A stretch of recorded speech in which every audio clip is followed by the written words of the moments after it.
News18 ಡಿಜಿಟಲ್ಗೆ ಸ್ವಾಗತ. ನಾನು ಶಿವರಾಮ ಸುಂಡಿ. ಯುದ್ಧದ ಕಾರಣದಿಂದಾಗಿ ರಸಗೊಬ್ಬರ ಸಮಸ್ಯೆ ದಿನೇ ದಿನೇ ಉಲ್ಬಣಗೊಳ್ತಾ ಇದೆ.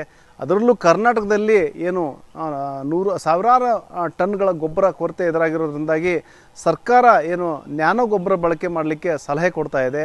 ಈಗಾಗಲೇ ಹಲವು ವರ್ಷಗಳಿಂದ ನ್ಯಾನೋ ಗೊಬ್ಬರ ಬಳಕೆ ಬಗ್ಗೆ ಸಲಹೆ ಕೊಡ್ತಾ ಇದ್ದರೂ ಸಹ ರೈತರು ಮಾತ್ರ ಅದನ್ನು ಉಪಯೋಗ ಮಾಡ್ತಾ ಇಲ್ಲ. ಹೀಗಾಗಿ ಏನು DAP ಇರ್ಬೋದು, ಯೂರಿಯಾ ಇರ್ಬೋದು, ಮೊದಲಾದ ಒಂದು ಏನು ರಸಗೊಬ್ಬರಕ್ಕೆ ಒಂದು ಬೇಡಿಕೆ ಹೆಚ್ಚಾಗ್ತಾನೆ ಇದೆ. ಇದು ಸಮಸ್ಯೆ ಉಲ್ಬಣ ಆಗ್ತಾನೆ ಇದೆ. ಯಾಕೆ ಏನು ರೈತರು ಏನು ನ್ಯಾನೋ ಗೊಬ್ಬರ ಬಳಕೆ ಮಾಡೋಕ್ಕೆ ಮುಂದಾಗ್ತಾ ಇಲ್ಲ ಅನ್ನೋದನ್ನು ನಾನು ಮುಂದೆ ಹೇಳ್ತಾ ಹೋಗ್ತೀನಿ. ಅದಕ್ಕೂ ಮುಂಚೆ ನ್ಯೂಸ್18 ಯೂಟ್ಯೂಬ್ ಚಾನಲ್ ಸಬ್ಸ್ಕ್ರೈಬ್ ಮಾಡಿಲ್ಲ ಅಂದರೆ ಕೂಡಲೇ ಸಬ್ಸ್ಕ್ರೈಬ್ ಮಾಡಿ. ಜೊತೆಗೆ ಇನ್ಸ್ಟಾಗ್ರಾಮ್ ಇರ್ಬೋದು, ಫೇಸ್ಬುಕ್ ಪೇಜ್ನ ಫಾಲೋ ಮಾಡಂತೇಳಿ ನಾನು ರಿಕ್ವೆಸ್ಟ್ ಮಾಡ್ತಾ ಇದ್ದೀನಿ. ಏನು ನ್ಯಾನೋ ಗೊಬ್ಬರದ ಬಗ್ಗೆ ಹೇಳ್ತಾ ಇದ್ದೆ. ನ್ಯಾನೋ ಗೊಬ್ಬರ ಏನು ಈಗೇನು ಗೊಬ್ಬರದ ಪ್ರಮಾಣದಲ್ಲಿ ಒಂದು ಚಿಕ್ಕ ಗಾತ್ರದಲ್ಲಿ ಅಂದರೆ ಸಣ್ಣ ಪೌಡ್ರ್ ಮಾದರಿಯಲ್ಲಿ ಮತ್ತು ಏನು ಲಿಕ್ವಿಡ್ ಮಾದರಿಯಲ್ಲಿ ಗೊಬ್ಬರವನ್ನೇ ಲಿಕ್ವಿಡ್ ಅಥವಾ ಚಿಕ್ಕದಾದ ಒಂದು ಪೌಡರ್ ಮಾದರಿಯಲ್ಲಿ ಕೊಡುವಂತಹ ಒಂದು ಹೊಸ ಪದ್ಧತಿ.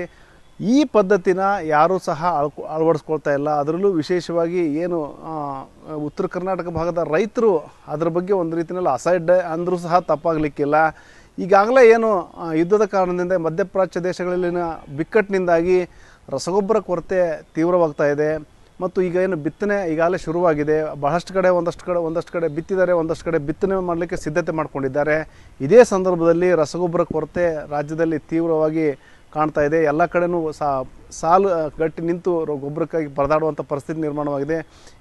ಈಗ ನಮ್ಮ ಧಾರವಾಡ ಜಿಲ್ಲೆಗೆ ನೋಡಿದ ಸಂದರ್ಭದಲ್ಲಿ ಇಲ್ಲಿ 1 ಎಕರೆಗೆ 1 ಚೀಲ ಗೊಬ್ಬರವನ್ನು DAP ಗೊಬ್ಬರವನ್ನು ಕೊಡ್ತಾ ಇದ್ದಾರೆ ಸರ್ಕಾರದವರು, ಕೃಷಿ ಇಲಾಖೆಯವರು. ಅಂದರೆ 1 ಎಕರೆಗೆ 50 kg ಒಂದು ಚೀಲದ ಗೊಬ್ಬರವನ್ನು ಕೊಡಲಾಗ್ತಾ ಇದೆ.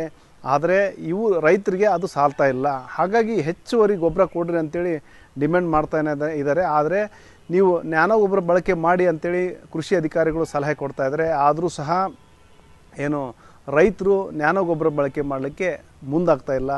ನ್ಯಾನೋದು ನಮಗೇನು ಅಂಥ ರಿಸಲ್ಟ್ ಏನು ಕೊಡಲಿಲ್ಲ. ಯಾಕಂತಂದ್ರೆ ಅದ್ರದ್ದು ನಾವು ನ್ಯಾನೋ ಹಾಕಿದ್ದು ಸುಮ್ಮನೆ ದುಡ್ಡು ವೇಸ್ಟ್ ಆಗತ್ತೈತೆ ಅಲ್ಲೇ. ಆಮೇಲೆ ಇದರಿಂದ ಏನಾಗೈತೆ, ಅಟ್ಲೀಸ್ಟ್ ಸರ್ಕಾರದವರು ಅದ್ರ ಬಗ್ಗೆ ಒಂದು ಅವೇರ್ನೆಸ್ ಮಾಡಬೇಕು. ಅವೇರ್ನೆಸ್ ಮಾಡಿದ್ರಪ್ಪ ಅಂತಂದ್ರೆ ರೈತರು ಒಂದು ಸ್ವಲ್ಪ ಅದ್ರ ಬಗ್ಗೆ ತಿಳ್ಕೊಂಡು ಅವರು ಯೂಸ್ ಮಾಡ್ಲಿಕ್ಕೆ ಇದನ್ನು ಮಾಡ್ತಾರೆ. ಆಮೇಲೆ ಯಾವ ರೀತಿ ಯೂಸ್ ಮಾಡಬೇಕು ಅನ್ನೋದು ಸದ್ಯಕ್ಕೆ ರೈತರಿಗೆ ಅದ್ರ ಬಗ್ಗೆ ಸರಿಯಾಗಿ ಗೊತ್ತಿಲ್ಲ. ನಾವು ಹೆಂಗೆ ಔಷಧನ ಏನು ಇದಕ್ಕೆ ಗಿಡಕ್ಕೆ ಸಿಂಪಡಣೆ ಮಾಡ್ತೇವಲ್ಲ ಆ ರೀತಿ ಸಿಂಪಡಣೆ ಮಾಡಿದ್ವಿ. ಬಟ್ ಏನಾಗೈತಪ್ಪ ಅಂದ್ರೆ ಒಮ್ಮೆ ಒಂದಿಷ್ಟು ಗಿಡಗಳು ಒಣಗಾಕತ್ತವು ನ್ಯಾನೋ ಇದನ್ನು ಮಾಡಿದಾಗ. ಆಮೇಲೆ ಹೆಚ್ಚಿಗೆ ತೇವಾಂಶ ಇತ್ತಪ್ಪ ಅಂದರೆ ಚಲೋ ಬರ್ತೈತೆ ಅಂತಂದರೆ ಹೆಚ್ಚಿಗೆ ತೇವಾಂಶ ಇದ್ದಾಗ ನಾವು ಮಾಡಿ ನೋಡಿದ್ವಿ. ಮತ್ತು ನಮಗೇನು ಅದರದಿಂದ ರಿಸಲ್ಟ್ ಏನು ಕೊಡಲೇ ಇಲ್ಲ. ಆಮೇಲೆ ಅದನ್ನು ಯಾವ ರೀತಿ ಯೂಸ್ ಮಾಡಬೇಕಂತ ಅನ್ನೋದು ಕೂಡ ಸರ್ಕಾರದವರು ಅದ್ರ ಬಗ್ಗೆ ಸರಿಯಾಗಿ ಒಂದು ಮಾಹಿತಿ ಕೊಡಬೇಕು. ಆಮೇಲೆ ಅದಕ್ಕೆ ಏನಾದರೂ ಒಂದು ಸ್ವಲ್ಪ ಸಬ್ಸಿಡಿ ಅಥವಾ ಡಿಸ್ಕೌಂಟ್ ಹಿಂಗೆ ಏನಾದರೂ ಇಡಬೇಕು. ಇತ್ತಪ್ಪ ಅಂತ ಮಾಡ್ತಾರೆ. ಆಮೇಲೆ ಇನ್ನೊಂದೇನಾಗ್ಬಿಡುತ್ತೆ, ಇವತ್ತು ಹೆಚ್ಚಾಗಿ ಎಲ್ಲ ರೈತರು ಸಾವಯವ ಮಾಡಬೇಕಂತ ಹೋಗ್ತಾ ಇದ್ದಾರೆ. ಅಂಥದ್ರಲ್ಲಿ ಸರ್ಕಾರದವರು ಸದ್ಯಕ್ಕೆ ಸಾವಯವ ಮಾಡಿರಿ ಅಂತಾರೆ. ಆಮೇಲೆ ಮತ್ತು ಇತ್ತಾಗಿರಿಂದ ನ್ಯಾನೋ ಮತ್ತು DAP ಇವನು ಬಿಡ್ತಾರೆ. ಇವೆಲ್ಲ ರಾಸಾಯನಿಕ ಇದ್ದಿದ್ದಂಥವು. ಮತ್ತು ಇವನು ಮಾಡಕತ್ತಿಪ್ಪ ಅಂತಂದ್ರೆ ಮತ್ತು ಅದೇನು ಯೂಸ್ ಆಗ್ತದೆ, ಅದು ಸರಿ ಇದನ್ನು ಆಗ್ತಾ ಇಲ್ಲ. ಇಲ್ಲಿ ಮುಖ್ಯ ಕಾರಣ ಅಂದರೆ ಇಲ್ಲಿ ಒಂದು ನ್ಯಾನೋ ಗೊಬ್ಬರದ ಬಗ್ಗೆ ಜಾಗೃತಿ ಇಲ್ಲ.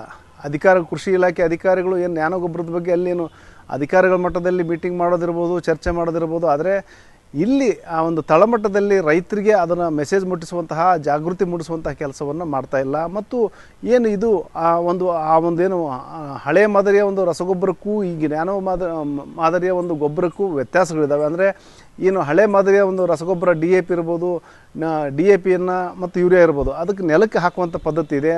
ಮತ್ತು DAPಯನ್ನು ಬಿತ್ತನೆ ಮಾಡುವಂಥ ಸಂದರ್ಭದಲ್ಲಿನೇ ಬೀಜದ ಜೊತೆನೇ ಒಂದು ಏನು ಗೊಬ್ಬರವನ್ನು ಹಾಕಲಾಗುತ್ತೆ. ಅದು ಒಂದು ಕಸುವಿನೊಂದಿಗೆ ಒಂದು ಏನು ಬೆಳೆ ಬೆಳೆಯುತ್ತೆ. ಬಿತ್ತನೆ ಅಂದರೆ ಮೊಳಕೆ ಹಂತದಿಂದಲೇ ಒಳ್ಳೆಯ ಒಂದು ಕಸುವು ಬರುತ್ತೆ ಬೆಳೆಗೆ ಅನ್ನೋ ಒಂದು ಅಭಿಪ್ರಾಯ ರೈತರದ್ದಾಗಿದೆ.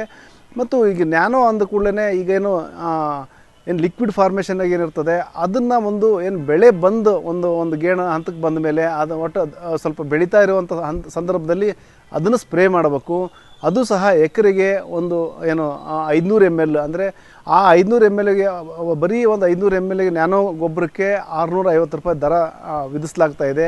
ಹಾಗಾಗಿ ಅಂದರೆ ಎಲ್ಲೋ ಒಂದು ಕಡೆ ಇದು ದುಬಾರಿ ಅನ್ನೋದು ಒಂದು ಅಭಿಪ್ರಾಯ. ಜೊತೆಗೆ ಏನಂದರೆ ವೆಚ್ಚ ಜಾಸ್ತಿ ಆಗುತ್ತೆ ಅನ್ನೋದು. ಯಾಕಂದರೆ ಬಿತ್ತನೆ ಸಂದರ್ಭದಲ್ಲಿ ಬೀಜದ ಜೊತೆ ಅದನ್ನು ಸಹ ಬಿತ್ತಿಬಿಟ್ರೆ ಅಲ್ಲಿ ಒಂದು ಕಾರ್ಮಿಕನ ಒಂದು ಲೇಬರ್ ಕಡಿಮೆ ಆಗುತ್ತೆ, ಖರ್ಚು ಕಡಿಮೆ ಆಗುತ್ತೆ ಅನ್ನೋದು ಒಂದು. ಇನ್ನೊಂದು ಕಡೆ ಏನಂದರೆ ಇಲ್ಲಿ ಏನು ಸ್ಪ್ರೇ ಮಾಡಲಿಕ್ಕೆ ಕಾರ್ಮಿಕರನ್ನ ಇಡಬೇಕಾಗುತ್ತೆ ಅನ್ನೋದೊಂದು. ಹೀಗಾಗಿ ಅಂದರೆ ಒಂದು ಖರ್ಚು ವೆಚ್ಚದ ಜೊತೆಗೆ ಇಲ್ಲೇನು ಆ ಒಂದು ಏನು ಲಿಕ್ವಿಡ್ ಮಾದರಿಯ ಒಂದು ಹೊಸ ಪದ್ಧತಿ ಏನು ಮಾಡೋದ್ರಿಂದ ಆ ಪದ್ಧತಿ ಅಳವಡಿಸ್ಕೊಳ್ಳೋದ್ರಿಂದಾಗಿ ಹಲವಾರು ಸಮಸ್ಯೆಗಳಾಗ್ತಾ ಇದೆ ಅನ್ನೋ ಒಂದು ಅಭಿಪ್ರಾಯನೂ ಸಹ. ಅಂದರೆ ಕೆಲವೊಬ್ಬರು ಈಗ ಅದನ್ನು ನ್ಯಾನೋ ಗೊಬ್ಬರನ ಬಳಕೆ ಮಾಡಿದರೂ ಸಹ ಅಲ್ಲಿ ಏನಾಗ್ತಾ ಇದೆ ಅಂದರೆ ಏನು ಆ ಒಂದು ಸ್ಪ್ರೇ ಮಾಡೋದಂಥ ಬೆಳೆಗಳಿಗೆ ಸ್ಪ್ರೇ ಮಾಡೋದಂಥ ಸಂದರ್ಭದಲ್ಲಿ ಹೆಚ್ಚು ನೀರು ಕೊಡಬೇಕಾಗ್ತದೆ, ಬೆಳೆಗಳಿಗೆ ಹೆಚ್ಚು ನೀರು ಉಣಿಸ್ಬೇಕಾಗ್ತದೆ. ಇಲ್ಲದೆ ಹೋದಲ್ಲಿ ಆ ಬೆಳೆ ಸಾಯುತ್ತೆ, ಜೊತೆಗೆ ಇಳುವರಿ ಕಡಿಮೆ ಆಗುತ್ತೆ ಅನ್ನೋದೊಂದು. ನೋಡಿ, ನ್ಯಾನೋ ಗೊಬ್ಬರ, ನ್ಯಾನೋ ಟೆಕ್ನಾಲಜಿನ ನಮ್ಮ ದೇಶದಲ್ಲಿ ನಾವು ಅಳವಡಿಕೆ ಮಾಡ್ಕೋಬೇಕಿದ್ದು ಭಾಳ ಅವಶ್ಯಕತೆ ಇದೆ.